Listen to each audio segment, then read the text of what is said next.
Nah, ini yang wafatnya ini 345 Ahmad bin Isa, yang di kitab-kitab itu ada, dicatat anaknya cuma 3. Satu namanya Muhammad, kedua namanya Ali, ketiga namanya Husain. Jadi namanya 3. Dari mulai abad di mana dia hidup, kemudian kitab-kitab banyak dicatat, ditulis, semuanya ngomongnya begitu. Tidak ada yang mengatakan punya anak namanya Ubaid. Baru di abad 9 ada kiai namanya Ali As-Sakron. Dia nulis kitab bahwa dia namanya Ali, punya ayah namanya Abu Bakar, punya ayah namanya Abdurrahman, punya ayah namanya Maula Dawila, punya ayah namanya Ali Sahibud Darat, punya ayah namanya Ali Al-Ghayyur, punya ayah namanya Fakih Muqaddam, punya ayah namanya Ali, punya ayah namanya Muhammad Sahib Mirbah, punya ayah namanya Ali, punya ayah namanya Ali bin Muhammad, punya ayah namanya Alwi, punya ayah namanya Ubaid,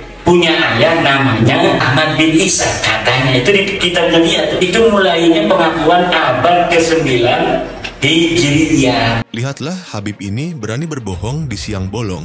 Dia mengatakan datuknya bisa mengubah jari telunjuk jadi senter. Luar biasa dusta kaum Ba'alwi. Baca kitab zaman dulu nggak ada lampu. Dari mana pencahayaannya? Dari jarinya. Jadi jarinya kayak senter. Masya Allah, kayak senter.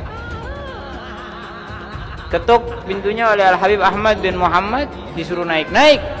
Begitu Habib Muhammad naik, jarinya mati.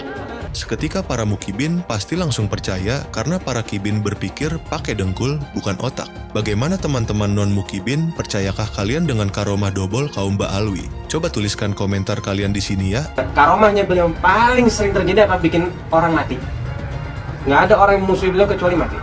Beliau pernah bilang apa? Tahu nggak, ada orang di muka bumi ini yang kalau dia marah, Allah pun marah. Man ya katanya. Man ya ambil. Katanya beliau, ana.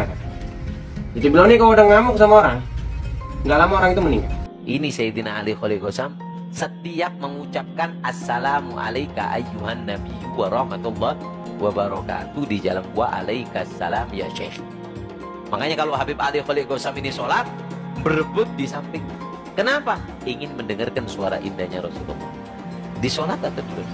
Sampai terkadang datang orang dari luar kota. Untuk apa? Untuk mendengarkan suara indah Rasulullah SAW. Sholat di sampingnya Syekh Ali Khalil Qasam. Limited edition ini. Muka-muka impor. Kalau lo kan muka lokal.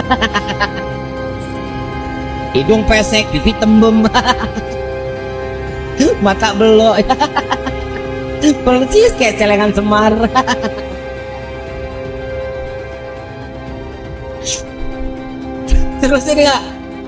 Terusin nggak? Yang mana nih? Celengan Semar. Habib Abu Bakar bin Abdullah Al-Attas satu kali duduk baca Yasin 90.000 kali. Saya bisa memadamkan neraka jahanam. Kalau ini sulit Anda pahami karena pemahaman Anda sangat terbatas tentang syariat Nabi Shallallahu Alaihi Wasallam, Anda perlu tanya. Jangan Anda langsung memvonis orang-orang saleh. Anda akan malu dan Anda dicap sebagai orang yang kurang ajar sama aulia. Anda nggak paham kok langsung memvonis. Suudzon itu namanya. Siapa yang nggak kenal Habib Abu Bakar? Di Aden tuh ada museum susu, masih ada. Habib Abu Bakar tuh waktu masuk Aden ditantang. Kalau engkau benar orang soleh wali mau masuk sini, turunin hujan susu dulu. Habib Abu Bakar tuh terkenal di kota Aden. Dia waktu mau masuk Aden doa, ya sama subil laban walad Abdullah dakhala Aden. Hai langit turunin hujan susu. Anak Abdullah mau masuk Aden. Karomahnya tuh hebatnya. Serah ente nggak percaya di Aden ada museumnya, ada susunya sampai sekarang. Nggak bisa diminum lagi susu dari tahun kapan. Bagian dari klan atau keluarga Ba'alwi Yaman yang mengklaim diri sebagai keturunan Nabi Muhammad Sallallahu Alaihi Wasallam, bahkan dilembagakan dengan nama Robitoh Alawiyah. Ini sungguh pengakuan yang amat berani karena sejumlah penelitian menyatakan mereka tidak terbukti sebagai keturunan Nabi Muhammad Sallallahu Alaihi Wasallam. Pengakuan mereka perlu dibuktikan kesahihannya oleh negara dengan cara-cara ilmiah, diantaranya tes DNA. Maka jika pengakuan mereka sebagai keturunan Nabi Muhammad ternyata palsu, maka sama artinya mereka telah merusak dan mengotori kesucian keluarga Nabi Muhammad SAW, sehingga patut diduga masuk dalam kategori penodaan agama. Upaya untuk menguasai negeri. Jadi antaranya kita lihat, membonjol saja diakui sebagai leluhur Ba'alawi. Pangeran Diponegoro juga diakui sebagai Ba'alawi, padahal cucunya masih hidup. Oh, gampang sekali itu dijadikan Ba'alawi. Gitu. Kan ini kan orang-orang pejuang untuk membela negara ini. Itu kan mereka coba-coba membelokkan sejarah. Kan mereka mengatakan yang membuat Pancasila Ba'alawi, yang membuat lagu Indonesia Raya Ba'alawi, yang membuat Partai Merah Putih Ba'alawi, yang memerdekakan Indonesia Ba'alawi. Sumpah Pemuda aja loh, Al-Irsad masih ikut, mereka nggak mau ikut. Cina ikut Sumpah Pemuda, Ba'alawi nggak mau karena dia bilang kastanya dia lebih tinggi dari segalanya. Kita nggak bicara ngawur, ada sejarahnya, ada, mereka punya jalan, kita baca kok, gitu loh. Jadi kalau mau bilang Pak Kiai, ada nggak arah itu? Emang arah, ada. Makanya mereka itu lebih senang melihat sebuah negara kacau daripada sebuah negara itu aman. Ada gerombolan monyet yang terus-menerus menghina dan memfitnah habaib dari kalangan Ba'alawi. Gerombolan monyet tersebut secara terang-terangan menjadi begal nasab yang mengobok-ngobok nasab Ba'alawi yang suci. Saya mau sampaikan nih kepada monyet yang sudah mendirikan ormas monyet dengan laskar monyet yang didukung oleh sejumlah jenderal-jenderal monyet, saudara. Saya sampaikan kepada monyet-monyet itu, ayo, kapan kita mau perang? Sebutkan harinya, sebutkan tempatnya, sebutkan tanggalnya. Bawa kau punya pasukan monyet semua. Kami akan bersihkan NKRI ini dari monyet laknat yang merusak NKRI kita. Setuju tidak? Takbir. Semuanya angkat tangan, takbir. Takbir. Takbir. Sallu ala Nabi. Maka itu kita ingatkan kepada Bapak Kapolri, segera perintahkan Panglima TNI dan Kapolri. Bapak Prabowo Subianto Presiden, segera perintahkan Panglima TNI. Jangan sampai perang ini Pak di negeri kita Pak. Jangan. Kalau Presiden nggak mau tahu, Panglima TNI nggak mau tahu, Kapolri nggak mau tahu, saya akan bikin pasukan besar-besaran se-Indonesia. Kita akan perang, kita akan kejar. Kita akan kejar, hajar, habisi, ganyang semua monyet PKI yang selama ini menghina ulama, menghina habaib, menghina muhibbin. Saya tanya sekali lagi, semua siap berjuang? Siap ikut Habib? Takbir. Pulang dari sini nanti siapin aja asal golok yang tajam, ya siapin senjata yang kita punya ya. Tiap saat saya bisa beri komando. Ini udah kelewatan. Jadi kalau si monyet ini nggak ditangkap sama Kapolri, ini kelewatan. Saya minta kepada Al Khairat, Rabito jangan mundur. Nggak ada kata damai. Orang ini harus digebloskan ke penjara. Dia sudah menimbulkan keonaran. Betul? Takbir. Jadi sangatlah tidak pantas kalau Kiai Imad digelari Al-Kaburi. Sangat tidak pantas gitu. Yang pantas dipanggil Al-Kaburi ya kalian. Datuk kalian dulu ketika diperangi sama Ottoman dulu, negeri kalian dihancurkan sama Ottoman zaman dulu, kemudian kalian kabur berbondong-bondong. Saya nggak muat lagi, bergelantung juga nggak masalah. Nah itu Al-Kaburi. Jadi si Bahar, si Riji, si Ali Jindan dan sejenisnya itu adalah keturunan dari Al-Kaburi. Kabeh dadi teke wong Yaman niku terus piye ceritane? Delok. Ngerti-ngerti nenek kami yang bikin Pancasila, gundulmu kuwi. Merah putih adalah karena kakek kami. 17 Agustus kakek kami. Lho kok tekmu kabeh iki gundulmu ta? Lho mlakno kula mulai rada konslet niku gara-gara perkara niku. Nek wingi ngono karepmu. Kita padamkan api neraka karepmu.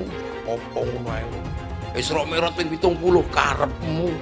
Tapi kalau sudah mengklaim negara, merah putih TEDI, lah mbah-mbah dhewe sing mati demi merah putih kok dadi tekmu wong mbahmu turu piye niku dul.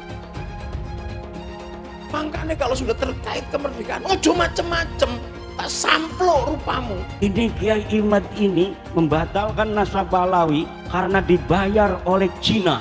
Kata saya, urusannya apa Cina sama saya? Apa untungnya Cina itu sama batalnya nasab Ba'alawi? Sekarang kan di Banten lagi ada proyeknya Pak Jokowi dulu, proyek strategis nasional, namanya PIK 2. Saya kan nggak ngomong, mau setuju, mau menerima, mau menolak, saya nggak ngomong. Itu banyak orang-orang yang musuh-musuh Pak Jokowi itu sekarang lagi menolak proyek strategis nasional PIK 2. Lalu karena saya diem aja, tuh lihat Kiai Imad, kalau nasab Habib aja dikejar. Tapi adanya penjajah Cina katanya di Tangerang, Banten, dia diam saja. Aktivis-aktivis sudah menolak, tapi Kiai Imad diam saja. Itu tanda bahwa isu nasab ini dibayarin oleh Cina PIK 2. Bos, itu PIK 2 itu proyeknya Baklawi, bos. Aguan itu orang Cina, tapi yang ngejalanin proyeknya itu Baklawi, namanya Mu'annas Al-Aidid. Dia Baklawi, dia Kabib. Kalau saya ngelihat Baklawinya, saya langsung nolak. Tapi orang nolak, orang menerima itu harus tahu apa yang ditolak, harus tahu apa yang diterima. Jangan kita nggak ngerti apa-apa, kita menerima. Jangan kita nggak tahu apa-apa, kita menolak. Saya nggak ngerti PIK 2 ini jenis kelaminnya apa. Saya bisa memadamkan neraka jahanam. Kalau ini sulit Anda pahami, karena pemahaman Anda sangat terbatas tentang syariat Nabi Shallallahu Alaihi Wasallam, Anda perlu tanya. Jangan Anda langsung memvonis orang-orang saleh. Anda akan malu dan Anda dicap sebagai orang yang kurang ajar sama aulia. Anda gak paham kok langsung memvonis. Beliau bisa mi'raj, terbang ke langit, tapi mi'rajnya tanpa buruk, SpaceX, apalagi Citylink. Beliau mi'raj hanya pakai jubah, udah mirip Piccolo. Dan yang paling menakjubkan, beliau mi'raj nggak cuma sekali, 10 kali. Bayangkan, 5 kali lagi beliau mi'raj, itu setara dengan jumlah trofi Liga Champions Madrid. Antum berpikir, ini terlalu mengada-ngada, di luar nurul. Itulah yang namanya karomah. Jangan pakai logika, antum hanya perlu iman dan kebodohan. Ente semua bohong, Ji. Ente mengarang cerita tentang kebangkitan PKI, sementara PKI leluhur ente sendiri. Ente gempar-gemborkan. Banyak ini antek-antek Belanda. Ternyata antek Belanda datuk lu sendiri. Kemudian ente teriak-teriak. Orang-orang, ulama yang nempel dengan pemerintah itu ulama masuk, nggak boleh diikuti. Ternyata datuk ente, Utsman bin Yahya, antek Belanda. Udah antek pemerintah, kafir lagi. Udah antek penjajah, kafir lagi. Itu memilukan. Saudara, apa jadi yang mengharuskan kita untuk ikut sirijik ini?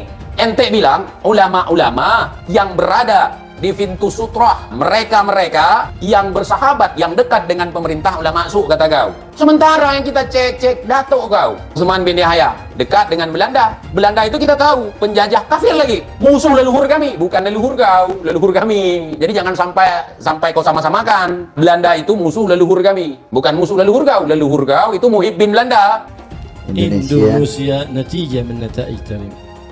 Indonesia ini adalah buah dari gerakan dakwah ulama tarim. الخير والنور الذي وصل إلى إندونيسيا بواسطة العلماء من آل بيت النبي محمد الذين هاجروا من تريم من حضرموت إلى إنديا ثم إلى إندونيسيا. Islam yang ada di Indonesia ini adalah sumbernya daripada ulama dan ahlul bait yang dari kota Tarim Hadramaut yang hijrah dari negerinya mampir ke India kemudian datang ke Indonesia. ولو جئنا ونظرنا في سيرته وتاريخه ولسانه لوجدنا ذلك الاتصال قديما ارتباطا وثيقا لا ينفك.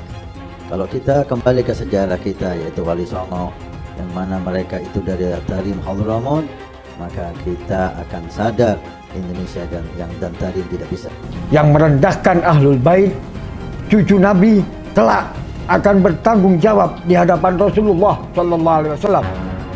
Belajar dengan kami Ahlul Bait, walaupun Bahlul lebih utama daripada 70 ulama atau kiai. Bahwa saya Habib derajatnya lebih tinggi, bahwa saya Habib lebih mulia, bahwa bagaimanapun buruknya saya, maka saya tetap yang memberi syafaat kepada kalian semua. Jadi surga dan neraka itu sangat bergantung pada apakah saya meridoinya atau tidak. Ada di kalangan para Habaib itu yang sampai mengatakan bahwa bahkan ketika ada orang yang ahli maksiat, ketika dia tidak taat formulasi agama, dia tetap bisa masuk surga dengan jalur VVIP kalau mencintai golongan kami dan lain sebagainya. Sebenarnya betulkah sih nggak sambung nasab Ba'lawi ini.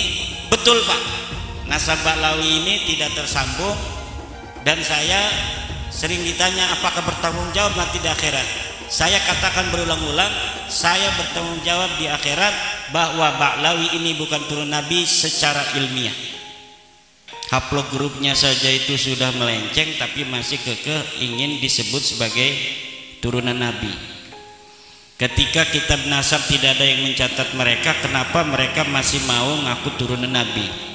Ketika kitab sejarah sama sekali tidak mencatat nama-nama leluhur mereka, kenapa mereka masih mau mengaku sebagai keturunan Nabi? Orang-orang yang mengaku keturunan Nabi ini memang mendapatkan privilege tertentu dari masyarakat. Ba'lawi penjajah spiritual, ya, kebab al-ngedabrus, waduh, penjajah orangnya VOC. Ba'lawi rungkat, Masya Allah, satu Habib gila lebih mulia dari anjing gila. La ilaha illallah. Kalau berisik dengan suara Habib, azanin aja, ketawain aja, ketawain. Setan tuh ngajak orang sesat. Dari dulu gak ada ulama yang membatalkan nasabnya Ba'lawi, gak ada ulama yang membatalkan nasabnya para habaib. Sekarang muncul Imad, muncul Abbas, Raja Dangdut ikut-ikutan. Jawab yang kompak, kacau atau tidak? Yang mengajakkan kesesatan apa namanya? Kurang kompak, apa namanya? Ini Imad mengajarkan kesesatan, berarti Imad. Kurang kompak, Imad. Abbas buntet mengajarkan kesesatan, berarti Abbas. Ya Allah, hati-hati Bapak Ibu. Yang suka ngajak sesat apa namanya? Apa namanya? Nah ini Imad berarti, Abbas buntet berarti, Roma Irama berarti setan. Takdir Allah dibicarakan, apakah begini dan begitu. Sifat Al-Quran itu apakah makhluk Allah atau bukan. Kenapa yang dibahas itu adalah hal yang semacam itu? Detik ini ketika saya sedang ngomong di sini, ada orang-orang Cina yang sedang bikin komputer super, komputer kuantum. Dan kalau misalkan itu sudah mewujud, maka mereka bisa menguasai dunia. Di Jepang dan di Korea sekarang sedang bikin nanoteknologi. Amerika Serikat sedang mengembangkan AI. Coba saya tanyakan, perintah Allah adalah untuk membahas hal-hal seperti itu, mengkaji hal-hal seperti itu, mengkaji ayat-ayat kauniyah, membahas tentang ciptaan-ciptaan Allah. Tapi kita tidak melakukan seperti itu. Yang kita lakukan adalah membahas tentang Allah, tentang takdir, tentang perbuatan Allah. Lalu kita klaim sama-sama, kamu masuk neraka. Itu kan gitu kan kita tuh sekarang tuh kan. Itu perbuatan-perbuatan Allah, tapi malah kita yang mengklaimnya. Kamu masuk neraka, kamu masuk surga, kamu selamat, kamu tidak selamat, dia syahid. Tahu dari mana itu? Itu kan perbuatan-perbuatan Allah, tapi itulah yang jadi bahan perdebatan kita. Perdebatan kita di ruangan ini sekarang. Taubat kalian semua. Itu leluhur kami Al-Faqih Muqaddam. Mi'raj satu malam 70 kali. Rasulullah sallallahu alaihi wasallam hanya diizinkan Allah Mi'raj ke Sidratul Muntaha seumur hidup 1 kali. Ketika ada orang mengatakan bahwa moyang kami bisa Mi'raj 1 malam 70 kali, ini telah merendahkan Rasulullah, telah menghina Rasulullah sallallahu alaihi wasallam. Ada lagi berita-berita khurafat. Leluhur kami kalau tidak malu sama Allah dapat memadamkan api neraka cuma dengan kelingking. Menghina Nabi sekarang menghina Allah subhanahu wa ta'ala. Banyak lagi cerita seperti itu. Leluhur mereka semuanya wali, bisa nurunkan emas dari langit. Yaman itu negeri paling miskin di Timur Tengah. Bagaimana kita percaya dia bisa nurunin emas dari langit? Nah, ini membuat satu faktor menguatnya saya, keraguan saya tentang apa iya cucu Nabi ini kayak begini. Dari 3 disiplin ilmu ini, menurut sejarah, menurut ilmu nasab, menurut ilmu filologi, menurut ilmu DNA, maka muncullah hakul yakin bahwa Ba'alawi bukan keturunan Nabi Sallallahu Alaihi Wasallam. Mitos tentang kesucian Habib di Indonesia perlahan runtuh. Bila semula para Habib seperti Rizik Syihab atau Bahar Smith dipercaya sebagai manusia suci yang harus dipercaya dan diikuti perintahnya, rasa hormat terhadap para Habib pun perlahan memudar. Di beberapa daerah saat ini berulang kali terjadi pembongkaran makam Habib Keramat. Pembongkaran makam ini adalah bagian dari gejala lebih besar pembongkaran kepalsuan tentang Habib sebagai keturunan Nabi Muhammad. Para Habib di Indonesia tidak bisa dianggap sebagai keturunan Nabi Muhammad. Para Habib seperti Habib Rizik Syihab atau Habib Bahar Smith justru melanggar ajaran Islam. Sudah saatnya masyarakat Indonesia tidak lagi percaya pada mitos-mitos tentang Habib sebagai keturunan Nabi yang suci. Habib Bahar berkata, satu Habib lebih utama daripada 70 kiai. Yang ngomong bukan Bahar bin Smith. Itu saya lagi buka kitab, bukan lagi ceramah. Saya lagi ngajar santri, biar santri ini tahu Thariqah Ba'alawi syarifun wahidun, satu Habib afdal min sab'ina aliman, lebih utama daripada 70 alim. Satu kaki Habib itu lebih tinggi, lebih mulia dari 70 kepala kiai, kan gitu. Itu kan penghinaan betul. Kalau orang tidak terhina dengan ini, saya kira tidak, rasa kebangsaannya rendah. Karena itu dinyatakan, harusnya ditegur lah. Habib itu meskipun mabuk, berzina, itu jangan dimarahi. Karena kalau Habib itu pasti masuk surga. Nah, yang begitu itu membodohi bangsa Indonesia. Habib gila pun, kalau turun Nabi gila sekalipun tidak apa-apa, itu masuk surga, kan gitu. Kalau kayak Indonesia tuh apa? Kamu kan kalau tidak ada Habib, kamu nyembah batu, katanya. Masa iya begitu? Saya ini tidak tahu ya sejak kapan munculnya Habib ini sebagai kelas sosial yang tinggi gitu ya. Ba'alawi kalau bagi saya bukan gitu ya, bukan turunan Nabi, karena dari filologi jelas ya, kemudian dari historik jelas, kemudian juga DNA yang terakhir itu. Belajar sama satu Habib sama ukurannya belajar dengan 70 kiai, sama ukurannya belajar dengan 70 kiai, gitu loh Habib. Satu Habib, walaupun Habibnya jahlun, maksudnya bodoh kata Iwa, walaupun Habibnya jahlun, maksudnya bodoh kata Iwa, itu ukurannya perbandingannya amat 70 kiai yang alim. Itu ukurannya perbandingannya amat 70 kiai yang alim. Perbandingannya. Sayyidul Imam Faqihil Muqaddam di dalam manaqib sejarah hidup beliau diceritakan bahwa Al-Imam Faqihil Muqaddam adalah orang-orang yang besar, beliau adalah orang-orang yang hebat.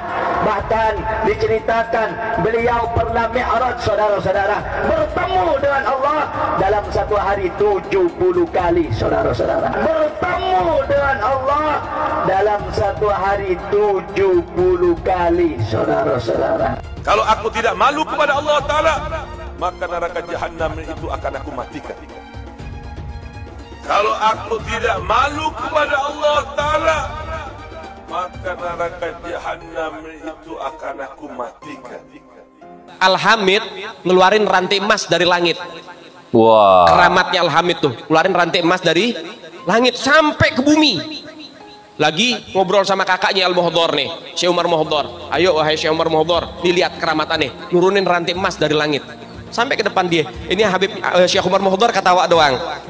Dia bilang sama adiknya, Al-Hamid, coba lihat tuh paling atas siapa? Gak tahu, ada Syekh Umar Muhdhar megangin rantai dari atas. Beliau angkat tangan kepada Allah Subhanahu wa Ta'ala sambil mengatakan, ya sama subbil laban walat Abdullah dakhal adan. Wahai yang menciptakan langit, yaitu Allah, turunkan hujan susu.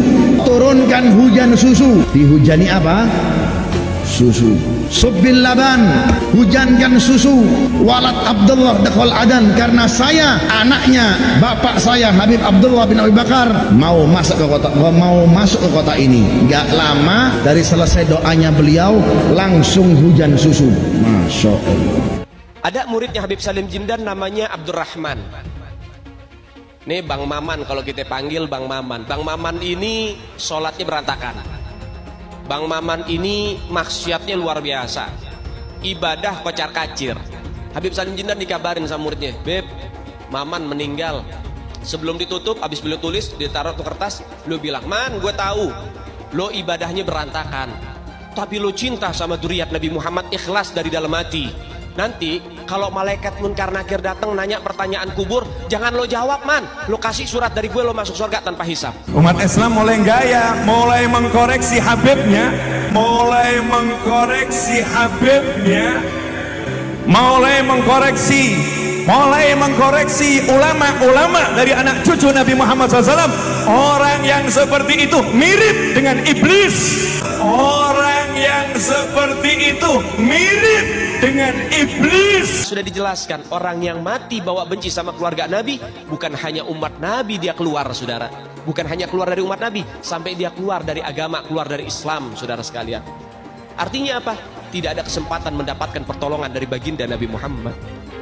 Man ahabbahum ahabbahallah. Siapa yang cinta dengan keluargaku para habaib, dzurriyyat Nabi Muhammad, ahlul bait Nabi, maka dia akan dicintai oleh Allah. Wa man abghadahum abghadahallah. Siapa yang benci kepada keluargaku, maka dia juga akan dibenci oleh Allah Subhanahu wa taala. Rasa kebanggaan saya terhadap Indonesia itu ternodai oleh sikap-sikap beberapa habaib dan para pejuang Indonesia itu diremehkan. Misalnya cerita bahwa proklamasi kemerdekaan Mei 17 Agustus itu karena bisikan Habib tertentu kepada Bung Karno, itu kan tidak pernah ada dalam cerita itu. Tidak ada Habib, cerita Habib ini tidak pernah ada di dalam sejarah, kecuali dulu menjadi Usman Yahya itu menjadi muftinya Belanda yang mengharamkan kita melawan Belanda. Justru itu Habib yang jelas itu tertulis dalam sejarah. Kalau Habib berbisik ke Bung Karno kapan? Dan tidak pernah ada cerita itu. Nah kok sekarang lalu Habib, lalu para pejuang dihabibkan semua kan? Diponegoro, siapa lagi? Imam Bonjol. Wah itu kebanggaan orang Jawa loh, Diponegoro itu. Lalu dihabibkan. Habib dari mana? Limited edition ini. Muka-muka impor. Kalau lo kan muka lokal. Hidung pesek, pipi tembem, mata belok, persis kayak celengan Semar. Sekarang ada disebut hal rame, dibicarain di TikTok. Saya punya kakek yang baru jelek-jelekin, Habib Utsman bin Yahya. Dia bilang antek Belanda. Zaman dulu itu Belanda luar biasa loh. Habib Utsman punya langkah. Beliau memang dalam kitabnya Manhajul Istiqamah ada membahas untuk tidak ada pemberontakan, tapi bacanya yang jelas, jangan cuma pas garis itu aja. Itu di situ disebutkan. Bahkan bukan cuma Habib Utsman, dulu almarhum Kiai Haji Hashim Asy'ari juga begitu. Bahkan bukan cuma Habib Utsman, dulu almarhum Kiai Haji Hashim Asy'ari juga begitu. Dulu almarhum Kiai Haji Hashim Asy'ari juga begitu. Ada namanya Kapiten Patimura. Kapiten Patimura ini adalah sosok kiai besar dari Maluku. Nama aslinya adalah Kiai Haji Ahmad Lusi. Memiliki pondok pesantren besar di Maluku, Indonesia bagian timur. Al-Habib Ali bin Abdurrahman Al-Habsyi Kuitang, beliau yang memfatwakan ketika tanggal 17 Agustus Soekarno membacakan teks proklamasi mendeklarasi daripada kemerdekaan di Indonesia. Beliau di hari Jumat itu, ba'da Jumat beliau fatwakan, sekarang saya fatwakan setiap tanggal 17 Agustus wajib pasang bendera merah putih di rumah-rumah kalian. Siapa yang nyuruh? Itu fatwa Habib Ali bin Abdurrahman Al-Habsyi Kuitang. Bendera merah putih, siapa yang memberikan instruksi kepada Bung Karno untuk membuat bendera merah putih sebagai bendera Indonesia? Itu adalah fatwa Al-Habib Idrus bin Salim Al-Jufri Palu Al-Khairat. Lambang negara Garuda, siapa yang buat? Al-Habib Asy-Syarif Hamid Al-Gadri dari Pontianak, keluarga baginda Nabi Muhammad. Lagu 17 Agustus, Pramuka, lagu syukur, siapa yang buat? Al-Habib Husin Al-Mutahhar dari Semarang, Duriyat baginda Nabi Muhammad. Jadi Anda jangan berpikir, ini habaib di Indonesia jasanya apa? Banyak, itu yang baru kecatat. Itu yang baru ketahuan. Masih banyak lagi daripada keluarga Nabi Muhammad yang tidak mau masuk buku karena perjuangannya ikhlas karena Allah dan Rasul. Siapa Imam Bonjol? Semua pasti bilang pahlawan, betul apa enggak? Imam Bonjol pahlawan Indonesia bukan? Pahlawan nasional bukan? Sekarang siapa namanya Imam Bonjol? Al-Habib Muhammad Syahabuddin, beliau habaib dari kalangan bin Syahab. Imam Bonjol itu bin Syahab, masih daripada kakeknya Habib Rizik, saudara sekalian. Itu keluarga daripada Nabi Muhammad, keturunan Sayyiduna Muhammad. Habib Rizik, Habib Rizik guru NU, Habib Rizik, Habib Rizik idola NU. Indonesia terbesar di dunia. Bangsa ini akan aman, bangsa ini akan sejahtera, bangsa ini akan makmur selama anak cucu Nabi Muhammad SAW tidak diganggu, tidak diusik, dimuliakan, dicintai, disayangi. Karena apa? Ada doa dari kakeknya, pemimpin kita semua, baginda Muhammad Sallallahu Alaihi Wasallam. Kami adalah majikan kalian, kami adalah pemilik bangsa, kami adalah pemilik kedaulatan Indonesia. Hai semua, nama saya Johannes Leong. Saya adalah investor saham, forex, dan juga kripto. Channel ini banyak membahas tentang berita terkini, edukasi finansial, investasi, dan lainnya. Jangan lupa subscribe channel ini kalau kamu suka dengan konten yang serupa. Follow juga sosial media lainnya yang saya taruh link di kolom deskripsi. Di sana kalian bisa dapatkan konten yang berbeda. Saya juga punya Telegram channel yang isinya berfokus kepada trading dan juga investasi. Itu Telegram channelnya gratis. Oke, kita lanjut ke videonya. Sebagian besar penonton di video ini, setelah menonton video di awal, mungkin bertanya, apakah kejadian seperti krisis 98 akan kembali terulang? Belum lagi keadaan global yang tidak menentu. Lalu apa yang bisa kita lakukan untuk selamat dari krisis yang mungkin akan datang dalam waktu dekat? Jawabannya adalah investasi. Kebanyakan dari kalian yang lagi nonton kalau investasi pikirannya pasti hanya di properti. Tapi ketika terjadi krisis seperti 98, apa yang terjadi dengan rupiah ketika hyperinflasi, dan juga apa yang terjadi dengan harga properti. Harga dolar dari 2.500 rupiah terbang ke 15.000 rupiah. Otomatis utang yang harus kita bayarkan naik 6 kali lipat. Banyak bisnis yang bangkrut, kebakaran terjadi di mana-mana, hingga rumah pun bagaikan tidak ada harganya. Mau dijual pun tidak ada yang mau beli. Saya tidak mengatakan ini akan terjadi lagi, tapi kemungkinan terjadi seperti Mei 98 tetaplah ada. Negara gede seperti Argentina, Venezuela, dan Turki baru-baru saja mengalami hyperinflasi. Apalagi setiap hari kita ketemu ada saja konten yang berbau sara ke orang Tionghoa yang ada di Indonesia. Entah itu dari Instagram, ataupun dari YouTube, ataupun sosial media lainnya. Kita bisa lihat di tahun 2017, saat Pilgub Jakarta hampir terjadi kerusuhan seperti 98, karena Ahok dituduh menodai agama. Ahok pun harus dipenjara untuk menenangkan masyarakat yang dengan gampangnya dihasut untuk membenci Tionghoa dan tidak memilih pemimpin yang beda agama. Pada akhirnya Anies jadi gubernur dengan bantuan Ormas Terlarang FPI, dan sampai saat ini dijuluki sebagai Bapak Politik Identitas. Kejadian itu pun berlanjut hingga saat ini. Masifnya pemberitaan sara terhadap Tionghoa beredar di media-media nggak jelas. Penontonnya setiap hari dihasut untuk menggulingkan pemerintah karena tuduhan Indonesia dikuasai oleh Taipan atau Sembilan Naga, yang ujung-ujungnya menyalahkan Tionghoa lagi. Kita bisa melihat kejadian di PIK 2, di mana ormas terlarang seperti FPI dan juga HTI terus menghasut masyarakat untuk membenci Tionghoa. Saya tidak bisa membayangkan jika kejadian seperti Mei 98 terulang kembali. Setiap musibah yang selalu disalahkan adalah keturunan Tionghoa. Setidaknya di video ini, saya akan membagikan strategi saya yang sudah saya terapin jika kejadian 98 terulang kembali. Tujuan dari strategi ini supaya kita setidaknya bisa selamat dari masalah finansial ketika musibah ini terjadi. Strateginya adalah investasi di aset yang berbeda-beda, bukan di satu jenis aset saja. Misalnya hanya di properti. Kalian bisa mulai belajar berinvestasi di aset yang berbeda seperti Bitcoin, emas, dolar, bahkan saham global atau saham Amerika. Ini adalah cara yang bagus untuk mengurangi risiko tergantung kepada satu jenis aset saja. Bukan nggak nasionalis kalau kita mau invest di aset-aset yang saya sebutkan tadi. Tapi memang peluang yang kita dapatkan dan potensinya memang jauh lebih bagus dari properti, apalagi deposito. Pertama, pelajari jenis aset seperti emas. Setidaknya kita bisa terlindung dari efek hyperinflasi ketika terjadi. Selain itu, kalian juga harus belajar bagaimana mendapatkan penghasilan dari emas. Kedua, kalian harus belajar investasi aset global seperti saham Amerika atau saham global. Ketika terjadi krisis, yang paling berdampak adalah saham-saham Indonesia. Karena semua utang perusahaan dalam bentuk dolar akan terkena dampaknya. Deposito, reksadana, properti juga akan terkena imbasnya. Ketiga adalah kalian harus belajar mengenal berinvestasi di Bitcoin. Alasan kenapa saya suka banget dengan kripto, karena kita bisa pergi ke negara apapun di dunia ini, misalnya di Singapura, dan saya tinggal jual kripto saya di negara itu. Saya menganggap Bitcoin itu sebagai aset properti digital yang bisa saya bawa kemanapun dan jual kapanpun saja secara instan.